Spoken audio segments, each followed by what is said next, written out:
Time for Sex, the podcast. 'Cause sexuality is tough. And okay, sex just isn't good enough. No. Time for sex. Hello, everyone. Welcome to Sex the Podcast. I am with Michael Spencer. Michael's business is called Let's Purify. And I'm going to let Michael introduce herself. Thank you so much, Erika. It's amazing to be here, and I'm really excited to be part of Sex the Podcast. So, as you said, my business is called Let's Purify, and I guide and facilitate a process with people called home energy purification. And home energy purification is all about our relationships with our stuff. And so I help people to, on some levels, I help people declutter. So it may be sorting through the accumulated belongings in attics, basements, garages, closets, that stuff that is hidden away and avoided a lot of times. And we think, oh, I'll get to that next week. And then next week turns into next year or even next decade. Mm-hmm. So helping people in terms of sorting through that accumulated stuff, and then also addressing the underlying emotional, mental, energetic, and spiritual attachments that we may have to those objects. And so my background is I have training as a mental health counselor and practiced as a therapist for 8 or 9 years. And I also have training in Reiki, and I completed a program called Modern Day Priestess, which was a modern day mystery school program where we did a lot of work with energy work and spirituality and mysticism. So I bring a lot of interesting aspects to this home energy purification work. That's wonderful. It's interesting that you're talking about like the decluttering and how does that apply? I mean, we just moved and some of the listeners already know that we just moved across the country. So I feel like I could have used you back in Washington going through the crap before it showed up here on the other side of the country. Yeah, absolutely. And it does tend to be a time when people start looking at it because it's like, oh, I don't want to move this stuff again. Mm-hmm. Yeah. Or I haven't looked in that box for a year or more. Mm-hmm. What do I do with this stuff? Yep. So that's wonderful. I do want to talk about how items hold memory for us. So some of my early training when I was getting my bachelor's degree, we actually did some research with babies about memory and objects. And so getting to show them new objects and watch them watch a new object and remember how to do a certain motion. Mm-hmm. So I kind of want you to talk about that. How do our items hold memory? And our listeners, I promise, we'll get to how this relates to sex. Yes, absolutely. We are going to come back around to that. Yeah, so our objects, from an energetic standpoint, I believe that they have the energy of the spaces that they're stored in. They have the energy of the experiences that are related to them. So let's say that you've inherited the cookware from your grandmother. That cookware is going to be imbued with whatever type of energy was in your grandmother's home for all those years and the type of energy that she brought to cooking. So maybe it was really nourishing and maybe she was really about feeding people and caring for people in that way. Or maybe this grandma was abusive and withheld love in some way related to food and cooking. So we can never make assumptions about the particular meaning that an object might have because it's so personal to our own experience and how we have been with a particular object over the time that it's been in our experience. And like I'm referring to with something that's been in someone else's home and someone else's possession that we may have inherited, it also has energy from all of those experiences. Thinking about it in that way is such an interesting piece of our personal history, right? Like the Mhm. personal story that we tell ourselves and how the objects of our lives have either created connection, created wonderful, positive memories and feelings within us, or maybe not. Exactly. And I think that's where my work can be really meaningful in helping people to achieve a new level of freedom or liberation around their stuff, in getting very clear about what they choose to carry with them.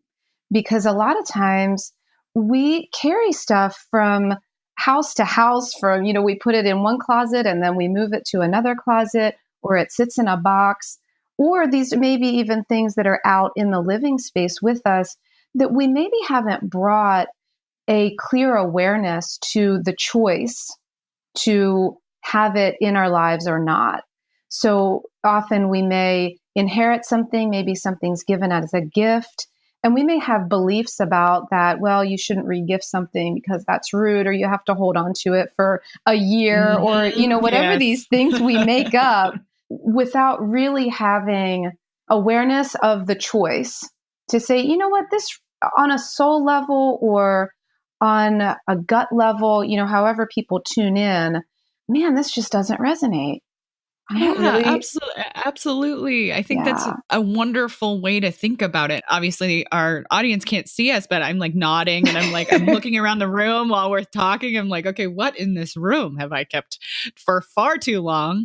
But then I have things that I've kept because I love them. I have this tiny little plastic, it is hideous looking plastic domed little swan. So it's like plastic clear domed swan, Mhm. and it was given to us by a friend of the family for our wedding. I've never met this person. It came to us for our wedding, and I remember thinking, this is the most hideous thing I've ever seen. I'm going to get rid of it. And then my maid of honor, my best friend, who continues to be my best friend to this point, decided to play a joke on me and make sure that it was on the cake table. And so the memory then of that item completely changed because I saw it on the cake table and I looked at her and she died laughing. Uh-huh. And so we had this little moment that I still look at that and I laugh. I laugh at that little swan. It is awful and ugly and I hate Oh, it, but I love it at the same time. yes. And so there's that multi-layered meaning. Hmm.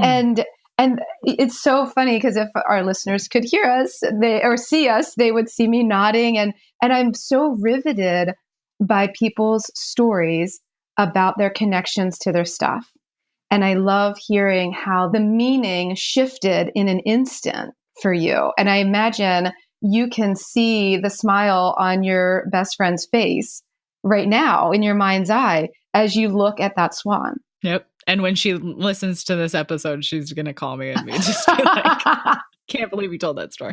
Oh, I love it. But that I think is an excellent example, like what you're talking about. The Mhm. items of our lives hold things for us. They hold memory. Mhm. So tell me a little bit about how this connects to people and their most intimate lives. And we can touch on sex, but I mean, intimacy, maybe even we've already touched on abuse a little bit.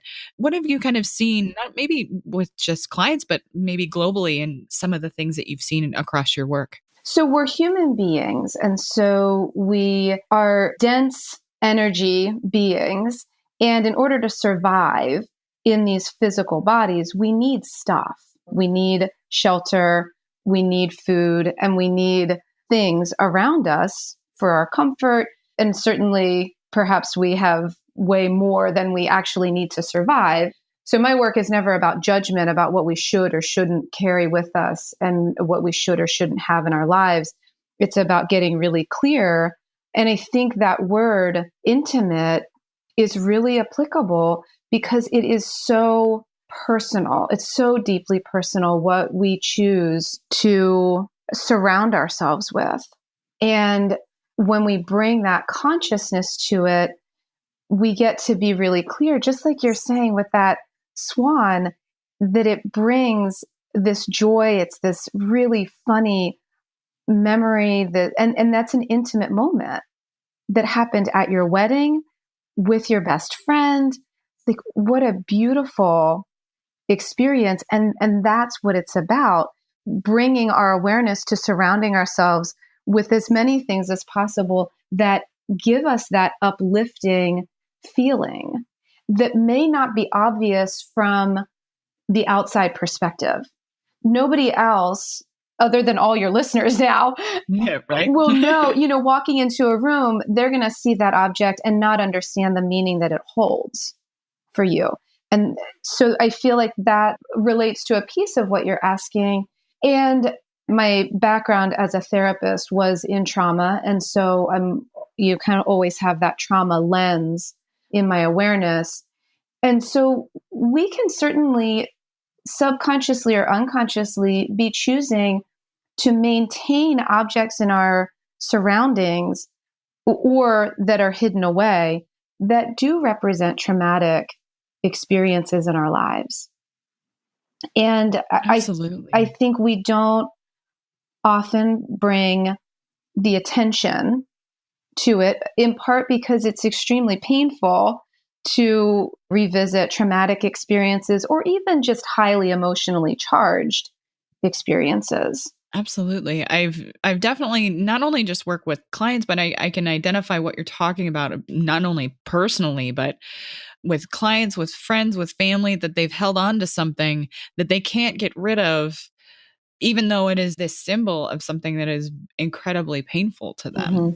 It almost feels like there's resistance inside yourself. It is that resistance that we work with people all the time, but that resistance even within ourselves of like, this is unfinished. I don't know what to do with this thing. Yes. And with my work, I help to bring tools to be able to work with it. So while I don't formally practice therapy anymore, there are therapeutic aspects to what I do, because while I don't work only with words, we're working with the energy and the experiences that are connected to these objects. And so sometimes just simply moving an object.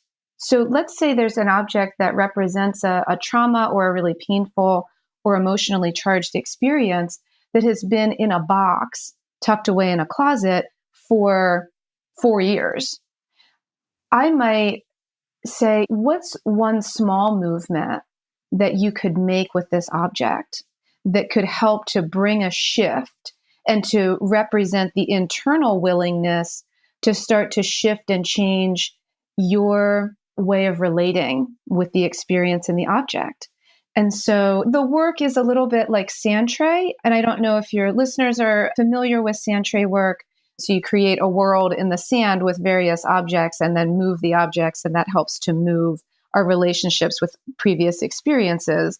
And so this is kind of real life where we're moving an object. And so I do a lot of work in the spiritual and energetic realm, and my clients are really open to that. So it may just be burning sage around a box where the object is. I think that that's a really interesting way to think about it, because one of the things we used to talk about, not only in school, I talk about it with my clients, I actually talk about it with my kids too, that smell is one of those very powerful ways to access memory for us. Mm-hmm. We had a professor who actually taught us to like peel an orange while we were studying. Huh.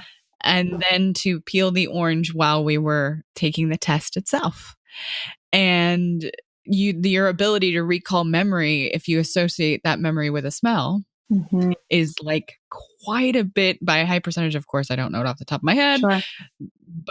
but your ability to be able to remember something if you can associate it with a smell. So to me, doing sage work makes a lot of sense intuitively, just because of that powerful connection to smell we have. Yeah. And you're right. It's repairing a traumatic or painful experience with something that represents purifying in a really gentle way and clearing. And it may be that, or it may be placing a crystal in the box, or there may be another object in the home that represents strength or power or love. And so maybe that object wants to go hang out with the object that represents the trauma. And so it is very intuitive.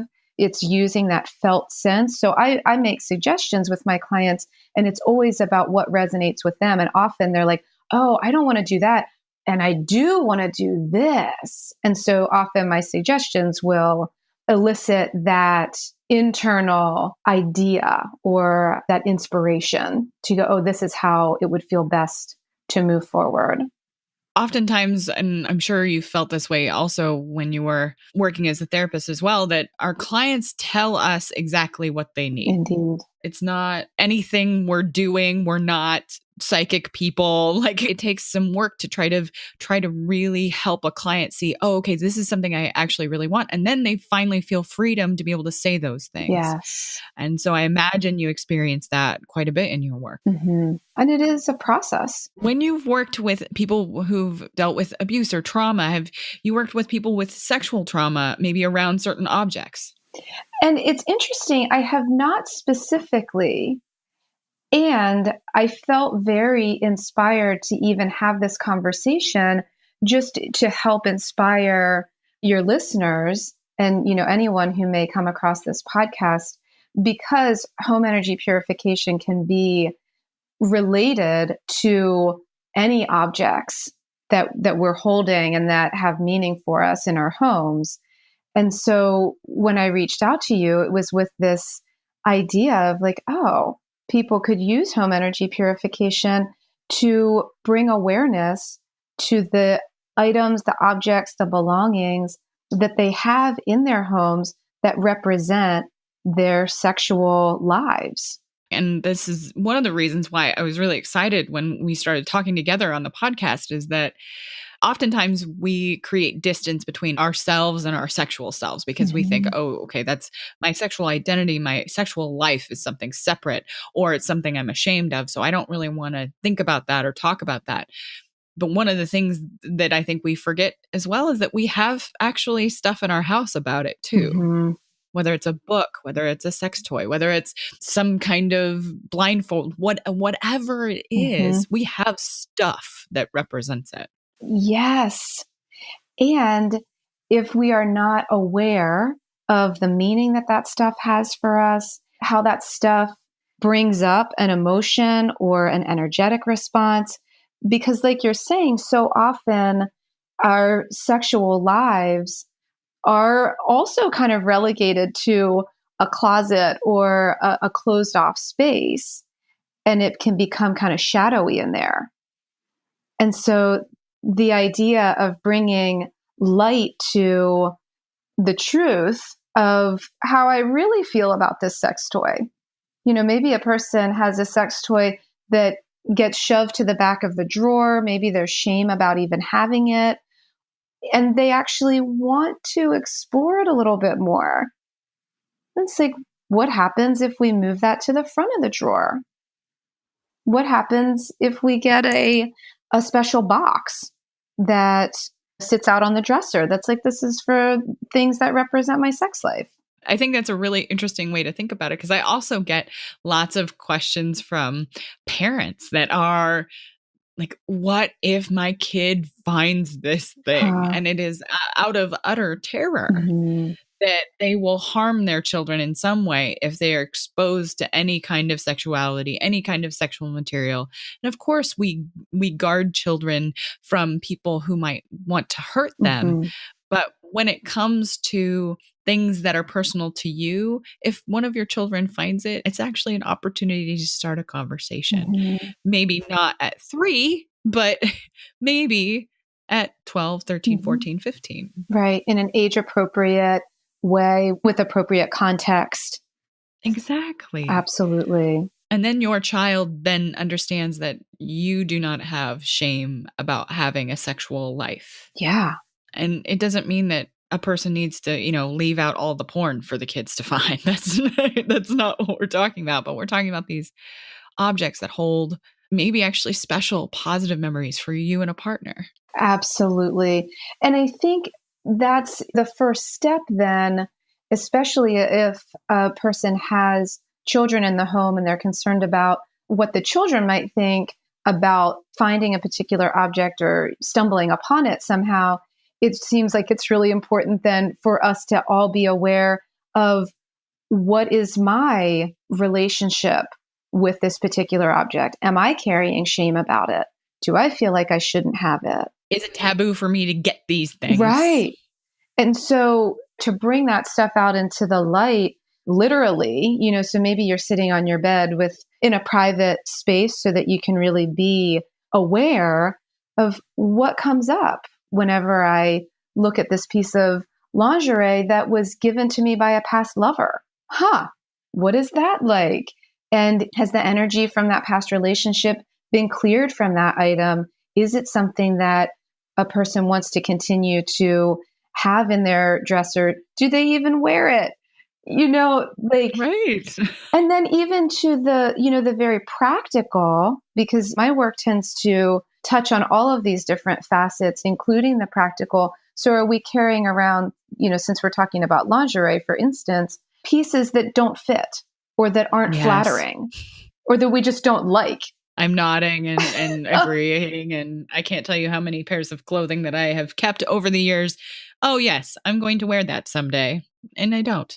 Right. And so when we do that with anything, with this, someday, and 4 years go by and 10 years go by, and we're still holding on to it, we are allowing part of our energy to be hooked in to the past or to the future.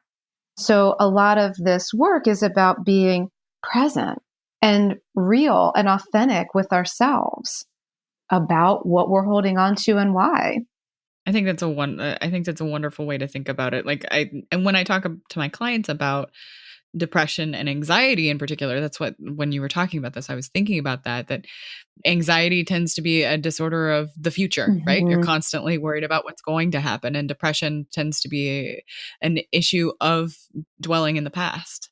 So I think that the idea that you can try to be present in the current moment right now with whatever the item is a really, really wonderful way to think about it. Yeah. I do wonder if you've ever done work or if you've encountered people that have wanted for an item to be cleared. Maybe there was infidelity with the item, or I'm thinking of old wedding rings. I'm thinking of old jewelry, or even other things like that lingerie you've already brought up. Have you ever helped someone work through any of that? Yeah. And I think the key for things like that is so individual and personal.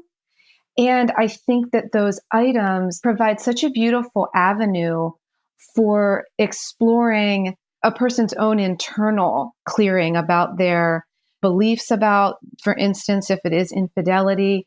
And we can always invite in ceremony and ritual as ways of being with these objects. And so we're clearing the energy of the objects, and we're also clearing our relationship with them. And sometimes through doing an experience like that, sometimes people will realize, wow, something has really shifted and there's a new level of forgiveness of other or forgiveness of self. Then the object itself feels less charged. And sometimes being with it, there can be a real honesty, and a person can say, you know what, I don't want this in my experience anymore.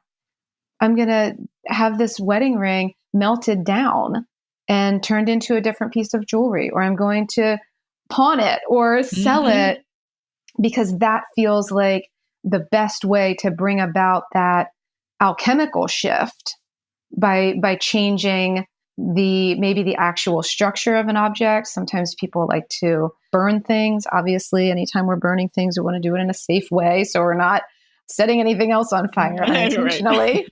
And other times people are able to continue traveling with an object and going, yeah, I feel totally different about this now that I've done the work with it, now that it's been moved and held and acknowledged. And sometimes also I will suggest doing journaling work with a particular object. And so we get to take on the voice of ourselves and then the voice of the object in a dialogue.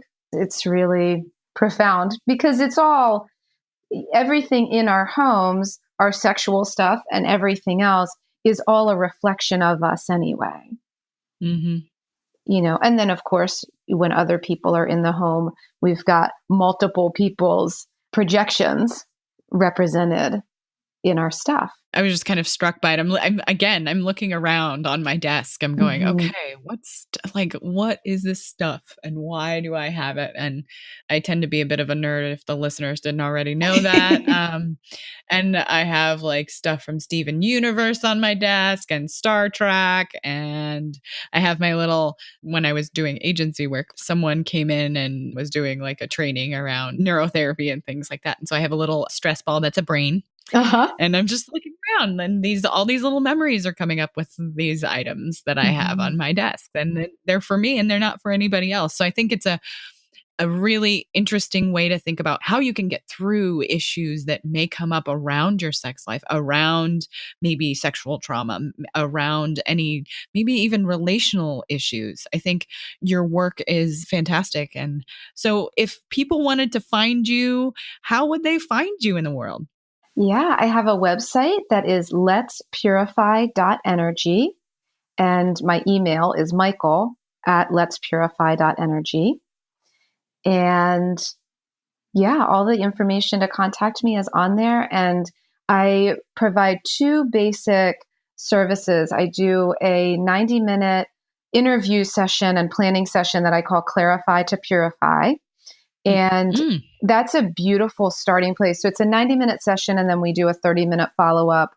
That's a beautiful place to start if a person's like, I need to get clear about what's holding me back from really digging in, whether it's in a particular area of one's life, like, wow, I really do need to go through my sex life stuff. I need to sort through my porn collection and decide which stories and which themes and which practices really represent the type of sex that I want to be having or the type of stimulation that I want to have and the type of stuff that's like, oh, every time I watch this or I look at the cover of this magazine or this DVD, I feel kind of sick to my stomach. And you get to be aware of that. So whether it's one particular area of life or a person going, I want to sort through everything in my home. I want to get clear about everything that I'm carrying with me. That interview is a great place to start. And then we end with a planning session. And then, of course, the follow-up session. And then I have right now I'm calling it full on purification. I think I'm going to be switching up that name at some point. And that's going to be, right now I'm offering 3-month and 6-month. I'm going to be paring that down into a 3-month program. And that's great for people who want to do an in-depth process and look at everything that they're carrying and have an opportunity in a sacred space to be able to process the mental, emotional, spiritual, energetic attachments, as well as having support for the practical and logistical aspects. Because you're looking, at your desk and there's a bunch of stuff there. And so imagining the chaos that can ensue when we start cleaning out a whole attic. I also help with that, the logistical aspects of being able to do that in a sustainable way where you can actually finish the project. And the other important thing about my work is that I work exclusively over the phone and online via video conferencing. So I'm available to people all over the world, which is really amazing to be able to offer these services in such a broad way. And it's helpful for me as a highly sensitive person, as many of us are, to not be in all of these environments. So it's helpful on a bunch of different angles there. That's really, really cool. So you are also a podcaster. I am, yes. And my podcast, I am currently in the process of relaunching it. So when it reemerges, it is called the Let's Purify podcast, and it will be available on iTunes and all the places that you can find podcasts. That's awesome. Yeah, thank you. And I will make sure all of this is in the show notes for our listeners so they can find you in the world. Wonderful. Is there anything else? I want to speak to, often whenever we have things that are hidden away, whether it's the stuff in our attics and basements or our sex stuff, that of course there can be some shame associated with that. And I would just love to invite the listeners to purify away any of that shame through bringing the stuff out into the light and looking at it and being real and authentic about the thoughts and beliefs that are associated with that stuff. Awesome. Thank you, Michael. I really appreciate you coming on the show today. Thank you all so much. Thanks for sticking around to the end. We will see you next week. Thanks for listening, folks. Please rate and review on iTunes. It helps this podcast get found. If you leave a 5-star review, let me know about it on any social media, and I'll shout you out on the podcast. You can find my website at erikamiley.com. You can find me on Facebook, the Gram, and Twitter. See y'all next time.